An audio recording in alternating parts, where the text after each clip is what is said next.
Raider Nation, what's going on? Spam just won, baby. I don't care if it's a preseason game. I'm here to win. I got that commitment to excellence. You know who else does? Manscaped. So use manscaped.com/Raiders for 20% off and free shipping on the best male grooming products out there. I'll tell you what, it's fantasy football season.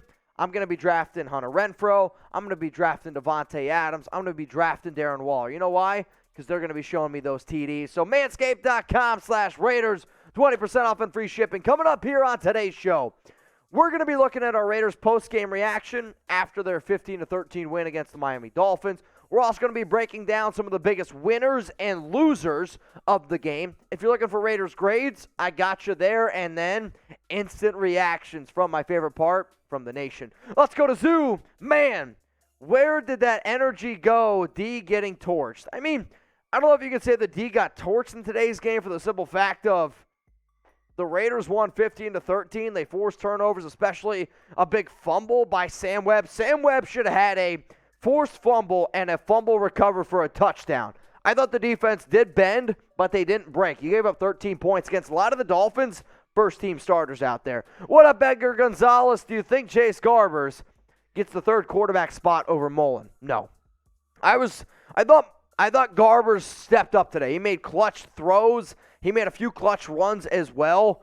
But when you look at the overall talent, I don't really think Jarrett Stidham, I don't really think Nick Mullins had much of an opportunity tonight, because when the Miami Dolphins first team defense was out there on the field, the offensive line sucked. Alex Leatherwood was trash tonight. Don't really think Lester Cotton played all that well either.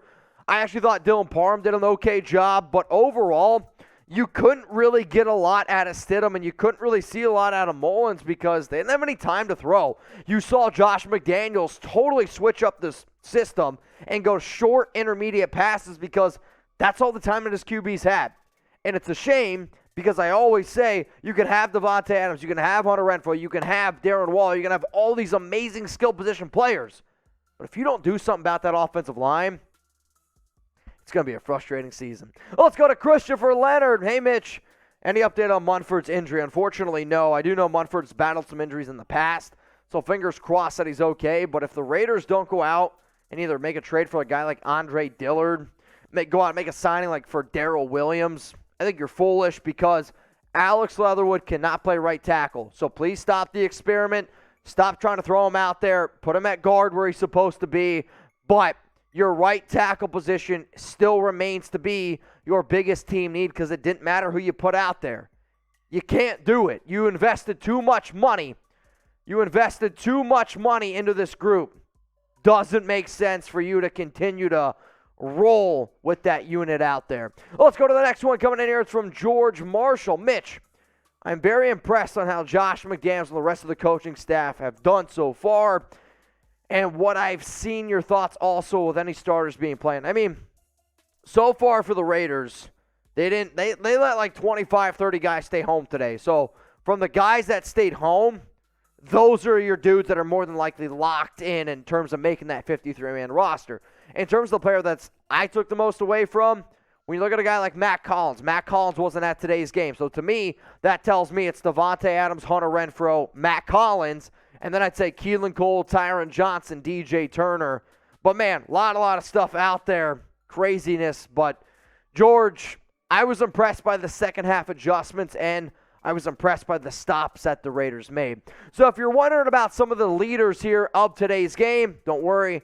I got you covered. Jarrett Stidham was the leader for the Raiders, 7-10 for 80 yards. Brent Brown had a huge 36-yard run at the end of the game to kind of just close this bad boy out. 9 carries, 70 yards. Jasper Horstead, the tight end, 3 catches, 53 yards. And then the Dolphins.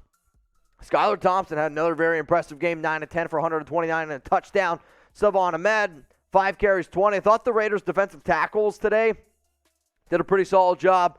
Then Eric Ezukama, rookie out of Texas Tech.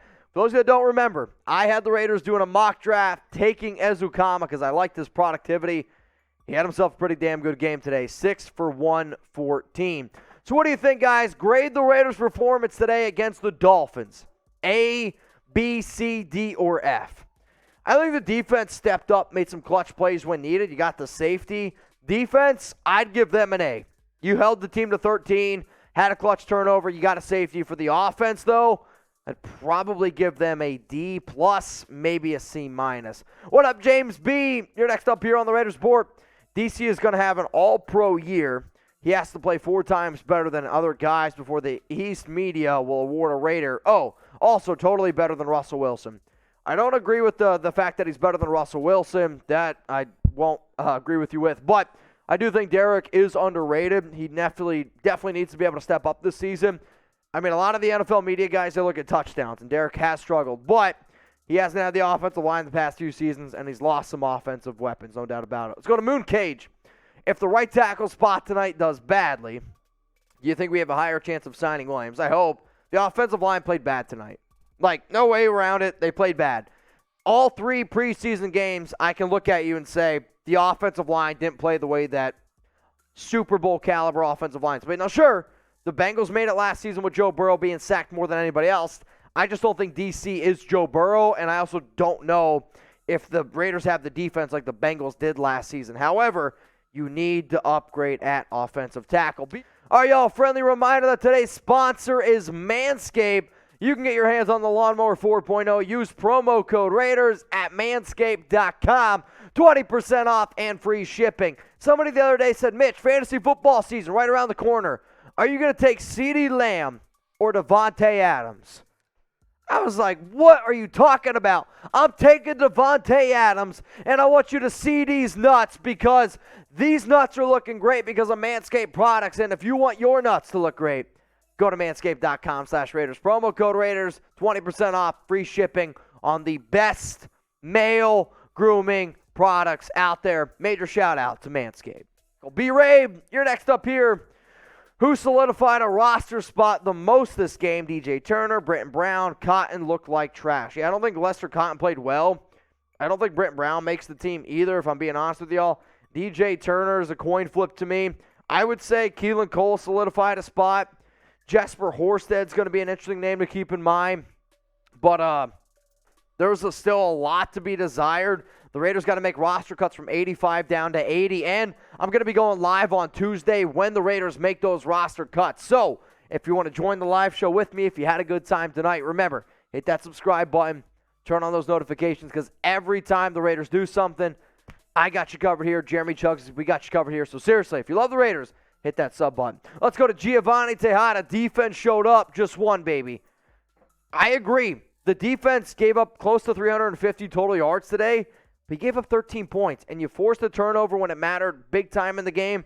You got some huge stops, a lot of the backups in, but I like the different looks Patrick Graham continues to throw out there. Lol Avi Towler, that was a Ray Finkel kick. I don't know what that means. Is that something I should get? I think it's like a bad kick. Ray Finkel kick. Okay, I don't know. It's somebody from a movie, which I haven't seen yet, and it was a Dolphins player. That's funny. Now that I'm looking that up, that's a funny-ass super chat. So if you guys don't know who Ray Finkel is, that's clever, man. Let's go to Jersey Balboa. Mitch, who was the MVP for the Raiders for this game? I think you can look at it from a few different ways. I think you can look at it from who benefited the most from today's game, but I also think you could look at it from who was just ultimately the biggest winner. And for me, I would say the guy that probably made the biggest impact for himself, I thought Tashawn Bower had a hell of a game. I thought he was impressive in the run game and the edge rushing game, made a few key stops. And for somebody who's battling for a roster spot, I'm probably going to go with Tashawn Bower. But what do y'all think? Who was the Raiders' MVP in this game? Coming up a little bit later here on today's show. Actually, right after this, I'm going to show you some of the Raiders' winners versus the Miami Dolphins. So please, spam down in the comments section the Raiders' MVP versus the Dolphins. For me, here are some of my winners. Keelan Cole, 3 catches for 44 yards. But his route running ability is why I told y'all when the Raiders signed him, he's going to be a good player for this team. Jasper Horstead, he led the entire team. 3 catches, 53 yards. I'm a believer that it's going to be Darren Waller, Foss Moreau, and then Jacob Hollister. But if the Raiders decide to keep 4 tight ends, my very first 53-man projection, I had Horstead making it. He showed some pretty good hands and some ability today to catch the football. Sam Webb, Sam Webb got beat a few times, but you know what? When it mattered the most, close to the end of the first half there, he made a beautiful play, knocking the football out, forced a fumble, and I was screaming at the live stream. I was like, let him play. Let him play, because he would have taken that to the house. That would have been a forced fumble and a fumble recovery for a touchdown. Big play by Sam Webb. Tashawn Bower. Tashawn Bower's flying all over the football field today, I thought. Overall, he finished today with some numbers of 4 tackles. He had 1 sack and 2 tackles for loss. Bower made some big stops. And then Johnathan Abram. If you don't follow me on Twitter, I tweeted out, Jeremy Chugg said, hey, Abram's playing like he's got something to prove. He did. He had a few clutch blitzes. He had a few clutch tackles. I thought Johnathan Abram had himself a really, really good game today. Now, in terms of you have your winners, you also got to talk about some of the losers.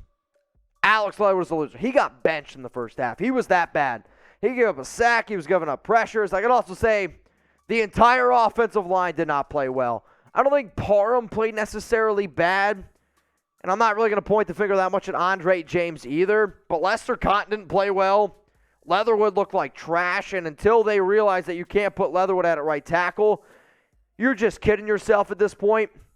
So Leatherwood was a big-time loser. The O-line did not play well. Darius Phillips, I thought, gave up a lot of opportunities again, which when you look at the back half of this cornerback room, there could be like 7 corners that this team keeps. Amik Robertson gave up a huge first down in a very important situation. I wanted him to step up a little bit. But the fact that Trayvon Mullen did not travel to this game, maybe it's because they wanted to keep him fresh. I think it means that he's got a comfortable roster spot. For Amik, who's battling for a spot, bad game for him. He's a loser in my mind. Let's go to Madman Raider. Any news on the Jenkins injury? Unfortunately, no news yet. It's a lower body injury, but when the injury happened, he grabbed his knee. He grabbed his knee. He needed 2 coaches to help him walk off. If I do get some injury updates, I'll make a video about it. I am working tomorrow, so I will make sure that I am talking to people, messaging people all night tonight, doing whatever I can. But unfortunately, no news on Jenkins' injury. It happened in the first half. He grabbed his right knee. 2 coaches had to help him walk off. Let's go to Adam Sweeney. Biggest need, right tackle or DT? Right tackle. I'm done with the Alex Leatherwood experiment. I'm done trying to justify them, thinking that it's okay. If Munford's banged up, and Munford has injury history from Ohio State, but I don't really even want to trust the 7th-round rookie. Like, I had a 5th-round grade on Munford. I like the draft pick, but you're crazy if you, with the amount of money this team has, to not go out and get a guy.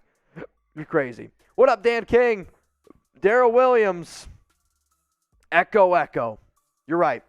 Darrell Williams, the Raiders, for the love of God, need to go out and get Darrell Williams. So we talked about some earliers a little bit earlier on today's show. How about this? I want you to name a player right now that is on the roster bubble after 3 preseason games. Somebody who you're like, you know what? I don't know if they're going to make the team. Somebody who you thought could potentially make the team, but you know what? They're on the roster bubble. And this Raiders organization, they don't owe anybody anything. Like, Leatherwood to me is a roster bubble candidate. I wouldn't move on for him because I still think he deserves to not get cut because I'd put him as a guard. But he's been bad. Like, you have to realize it. He hasn't been good. Amik Robertson, he's a roster bubble candidate. A lot of names out there to keep in mind. But, yeah, definitely those 2 dudes. What up, Andrew? Raiders release Leatherwood. No, the amount of money you have to eat, like, you're going to eat a shit ton of money. He was a 1st-round pick last season. If you cut Leatherwood, you lose money. You lose money, you still have to pay him, so you got to keep him on the team for depth. Like, if you put him as a guard, you're going to get a lot more success. That's the issue. They keep trying him out at this experiment at right tackle, and it's just not going to happen. Gaming Prodigy. How about this trade idea? Trade Leatherwood and Furl for Jenkins and a 2024 project pick. You know, Leatherwood and Furl, I just don't think Chicago does that because the amount of money. Like, you got to pay Leatherwood and Furl this upcoming season $15 million. Like, that's not appealing to anyone. And Jenkins had himself a pretty good game this past week, which might surprise you. They put Tevin Jenkins in at right guard instead of tackle. Why? Because they figured, hey, he's not getting it done at tackle. We can make him into a guard. What up, Josh? Raiders just win, baby. Commit to excellence this season. I got that commitment to excellence. And if you guys want all sorts of Raiders videos, Raiders content, remember, I got you updated on Instagram. I got you guys updated on Twitter, so please don't be shy. Hit me with the follow on IG. And if you had a good time tonight, if there's a picture from tonight that you want to share, anything whatsoever, you can always share it with me on Instagram at Mitchell Renz 365.